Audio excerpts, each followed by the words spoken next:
এই খবর দেখুଛନ୍ତି কমেন্ট করে জনাই দেবে।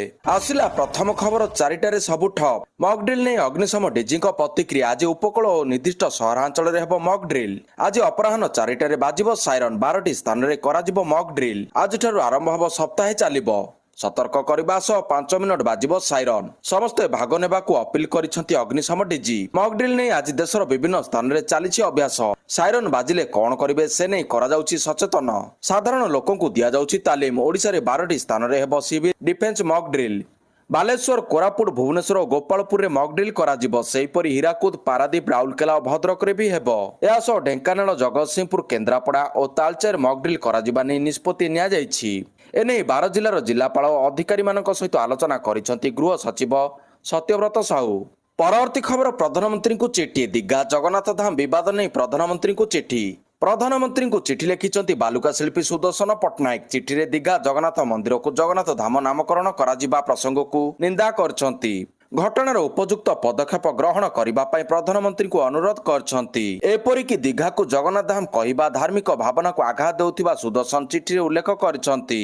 ପରବର୍ତ୍ତୀ ଖବର, ପୁରୀରେ ଏନ୍ଏସ୍ଜି। ପୁରୀ ଶ୍ରୀମନ୍ଦିରରେ ଏନ୍ଏସ୍ଜି ଟିମ୍। ଶ୍ରୀମନ୍ଦିର ସୁରକ୍ଷା ଦୃଷ୍ଟିକୋଣରୁ ରୁଟିନ୍ ଯାଞ୍ଚ କରୁଛନ୍ତି ଏନ୍ଏସ୍ଜି ଟିମ୍। ଶ୍ରୀମନ୍ଦିର କାର୍ଯ୍ୟାଳୟରେ ଶ୍ରୀମନ୍ଦିର ସୁରକ୍ଷା ପ୍ରଶାସକଙ୍କ ସହିତ ଆଲୋଚନା କରିଛନ୍ତି। ଏହା ସହିତ ଶ୍ରୀମନ୍ଦିର ଭିତର ଏବଂ ବାହାର ସୁରକ୍ଷା ବ୍ୟବସ୍ଥା ଯାଞ୍ଚ କରୁଛନ୍ତି ଏହି କେନ୍ଦ୍ରୀୟ ସୁରକ୍ଷା ଟିମ୍। ଦୀର୍ଘ ବର୍ଷ ଧରି ଆତଙ୍କବାଦୀଙ୍କ ଟାର୍ଗେଟରେ ଶ୍ରୀମନ୍ଦିର ରହିଥିବା ବେଳେ ସୁରକ୍ଷା ଦୃଷ୍ଟିରୁ ଏହି ଯାଞ୍ଚ କରାଯାଉଛି। ଅନ୍ୟପଟେ ବର୍ତ୍ତମାନ ଭାରତ ପାକିସ୍ତାନ ମଧ୍ୟରେ ତିକ୍ତତା ବଢିଥିବାରୁ ଶ୍ରୀମନ୍ଦିରରେ ସୁରକ୍ଷା ନିହାତି ଆବଶ୍ୟକ ହୋଇପଡିଛି।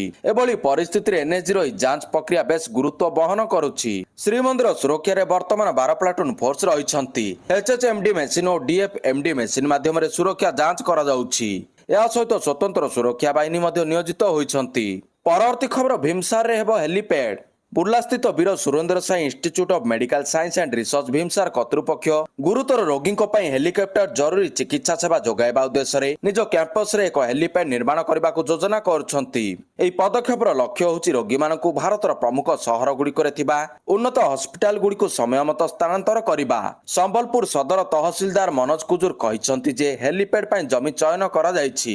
ପରବର୍ତ୍ତୀ ଖବର, ସମ୍ପତ୍ତି ତାଲିକା ସାର୍ବଜନୀନ କଲେ ସୁପ୍ରିମକୋର୍ଟ ବିଚାରପତି। ସୁପ୍ରିମକୋର୍ଟ ବିଚାରପତିମାନଙ୍କ ସମ୍ପତ୍ତି ତାଲିକାକୁ ସାର୍ବଜନୀନ କରାଯାଇଛି। ବିଚାରପତିମାନଙ୍କ ସମ୍ପତ୍ତି ଚିଠା କୋର୍ଟର ୱେବସାଇଟରେ ଅପଲୋଡ କରାଯାଇଛି। ଏହି ସମ୍ପର୍କରେ ସର୍ବୋଚ୍ଚ ନ୍ୟାୟାଳୟଙ୍କ ପକ୍ଷରୁ ଜାରି ଏକ ପ୍ରେସ ବିଜ୍ଞପ୍ତିରେ ସୂଚନା ଦିଆଯାଇଛି। ଏହା ସହିତ ସୁପ୍ରିମକୋର୍ଟଙ୍କ ପକ୍ଷରୁ ହାଇକୋର୍ଟ ଏବଂ ସୁପ୍ରିମକୋର୍ଟରେ ନିଯୁକ୍ତି ପାଇଁ ମୂଲ୍ୟାଙ୍କନ ମାନଦଣ୍ଡକୁ ଅନଲାଇନ ଜରିଆରେ ପ୍ରକାଶ କରାଯାଇଛି। ସମ୍ପୂର୍ଣ୍ଣ ନିଯୁକ୍ତି ପ୍ରକ୍ରିୟାକୁ ସୁପ୍ରିମକୋର୍ଟ ସାର୍ବଜନୀନ କରିଛନ୍ତି। ପରବର୍ତ୍ତୀ ଖବର, ଜାତିସଂଘରେ ପାକିସ୍ତାନର ବେଜିତ୍। ଜାତିସଂଘରେ ଫେଲ ମାରିଲା ପାକିସ୍ତାନର ଡ୍ରାମା। ନିଜ ଜାଲରେ ଓଲଟା ଫସିଲା ପାକ୍। ଜାତିସଂଘ ସୁରକ୍ଷା ପରିଷଦର ରୁଦ୍ଧଦ୍ୱାର ବୈଠକରେ ପାକିସ୍ତାନକୁ କଡ଼ା ସମାଲୋଚନା। ପହଲଗାମ ଆକ୍ରମଣରେ ଲସ୍କର ଇ ତଇବାର ସମ୍ପୃକ୍ତି ନେଇ ପାକିସ୍ତାନକୁ ପ୍ରଶ୍ନ ପଚାରିଲେ ଜାତିସଂଘ ସୁରକ୍ଷା ପରିଷଦ। ଆତଙ୍କବାଦୀ ଆକ୍ରମଣକୁ ନିନ୍ଦା କରିବା ସହିତ ପାକିସ୍ତାନକୁ ଭର୍ତ୍ସନା କରାଯାଇଛି। ଜାତିସଂଘ ସୁରକ୍ଷା ପରିଷଦ ବୈଠକ ଜରିଆରେ ଭାରତ ଉପରେ ଅନ୍ତର୍ଜାତୀୟ ଚାପ ପକାଇବାକୁ ଯୋଜନା କରିଥିଲା ପାକିସ୍ତାନ। ହେଲେ ଏହା ଓଲଟା ତାକୁ ହିଁ ଭାରି ପଡ଼ିଛି। ପାକିସ୍ତାନ ବାରମ୍ବାର ପରମାଣୁ ଯୁଦ୍ଧର ଧମକ ଦେବା କଥାକୁ ବି ନେଇ ନିନ୍ଦା କରାଯାଇଛି। ଏଭଳି ମନ୍ତବ୍ୟ ରଖି ଉସୁକାଇବା ଭଳି ପରିସ୍ଥିତି ସୃଷ୍ଟି କରିଥିବାରୁ ପାକିସ୍ତାନକୁ କଡ଼ା ଭାଷାରେ ସମାଲୋଚନା କରିଛନ୍ତି ୟୁଏନ୍ଏସ୍ସି। ପରବର୍ତ୍ତୀ ଖବର, ମମତାଙ୍କୁ ଚିଠି ଲେଖିଲେ ମୋହନ। ଦିଘାରେ ପଶ୍ଚିମବଙ୍ଗ ସରକାରଙ୍କ ଦ୍ୱାରା ନିର୍ମାଣ ହୋଇଥିବା ଜଗନ୍ନାଥ ମନ୍ଦିରକୁ ନେଇ ବିବାଦ ଥମିବାର ନାଁ ନେଉନି। ଚାରିଧାମ ମଧ୍ୟରୁ ପୁରୀ ଜଗନ୍ନାଥ ଧାମ ଅନ୍ୟତମ ହୋଇଥିବା ବେଳେ ଦିଘା ଜଗନ୍ନାଥ ମନ୍ଦିରକୁ ଜଗନ୍ନାଥ ଧାମ ବୋଲି ଉଲ୍ଲେଖ କରି ମୁଖ୍ୟମନ୍ତ୍ରୀ ମମତା ବାନାର୍ଜୀ ବିବାଦ ସୃଷ୍ଟି କରିଛନ୍ତି।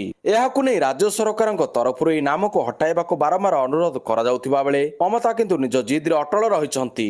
ଏସବୁ ଭିତରେ ମୁଖ୍ୟମନ୍ତ୍ରୀ ମୋହନ ମାଝୀ ମମତା ବାନାର୍ଜୀଙ୍କୁ ଏକ ଚିଠି ଲେଖିଛନ୍ତି। ମୁଖ୍ୟମନ୍ତ୍ରୀ କହିଛନ୍ତି ଜଗନ୍ନାଥ ଧାମର ନାମ ପବିତ୍ର ଓ ସ୍ୱତନ୍ତ୍ର। ଏହି ନାମ ପୁରୀ ସହିତ ଜଡ଼ିତ ରହିଛି। ଏହି ନାମକୁ ଅନ୍ୟ କୌଣସି ମନ୍ଦିର କିମ୍ବା ସ୍ଥାନ ସହ ଯୋଡ଼ିବା ଠିକ ନୁହେଁ। ଏଭଳି କଲେ କୋଟି କୋଟି ଶ୍ରଦ୍ଧାଳୁଙ୍କ ଭାବାବେଗ ଆଘାତ ପାଇବ। ପରବର୍ତ୍ତୀ ଖବର, ବଲୁଚିସ୍ତାନରେ ଶକ୍ତିଶାଳୀ ବୋମା ବିସ୍ଫୋରଣ। 6 ଜଣ ପାକିସ୍ତାନ ଯବାନ ମୃତ। ପାକିସ୍ତାନର ଅଶାନ୍ତ ପ୍ରଦେଶ ବଲୁଚିସ୍ତାନରେ ଶକ୍ତିଶାଳୀ ବୋମା ବିସ୍ଫୋରଣ। ଏହି ଭୟଙ୍କର ବ୍ଲାଷ୍ଟରେ 6 ଜଣ ପାକିସ୍ତାନୀ ଯବାନ ପ୍ରାଣ ହରାଇଛନ୍ତି। ସେହିପରି 6 ଜଣ ଗୁରୁତର ଭାବରେ ଆହତ ହୋଇଛନ୍ତି। ବର୍ତ୍ତମାନ ସମୟରେ ଏହି ହମଲାକୁ କୌଣସି ଆତଙ୍କବାଦୀ ସଂଗଠନ ଦାବି କରିନାହିଁ। ହେଲେ ପାକ୍ ସରକାର ଏହାକୁ ନେଇ ବଲୁଚ ଲିବରେସନ ଆର୍ମିକୁ ଦୋଷ ଦେଇଛନ୍ତି। ପରବର୍ତ୍ତୀ ଖବର, ପାକିସ୍ତାନରେ ଜଳ ସଙ୍କଟ। ସିନ୍ଧୁ ପରେ ଚେନାବ ନଦୀର ଜଳ ଅଟକାଇଛି ଭାରତ। ଚେନାବ ନଦୀର ଜମ୍ମୁ କାଶ୍ମୀର ରିୟାସି ସ୍ଥିତ ସଲାମ ଡ୍ୟାମର ସମସ୍ତ ଗେଟ୍ ବନ୍ଦ କରାଯିବା ପରେ ପାକିସ୍ତାନରେ ହାହାକାର ସ୍ଥିତି। ପାକିସ୍ତାନ ପଞ୍ଜାବ ପ୍ରାନ୍ତରେ ଥିବା 24ଟି ସହରରେ ଭୟଙ୍କର ଜଳ ସଙ୍କଟ ଦେଖିବାକୁ ମିଳିଛି। ଭାରତ ପାଣି ଅଟକାଇବା ପରେ ପାକିସ୍ତାନ ପଟେ ଚେନାବ ନଦୀ ଶୁଖି ଯାଇଛି। ଫଳରେ ପାକିସ୍ତାନର 24ଟି ସହରର 3 କୋଟି ଲୋକ ଏଥିରେ ପ୍ରଭାବିତ ହୋଇଛନ୍ତି। ପଞ୍ଜାବ ପ୍ରାନ୍ତର 80% ଲୋକ ଚେନାବ ନଦୀ ଜଳ ଉପରେ ନିର୍ଭର କରୁଛନ୍ତି।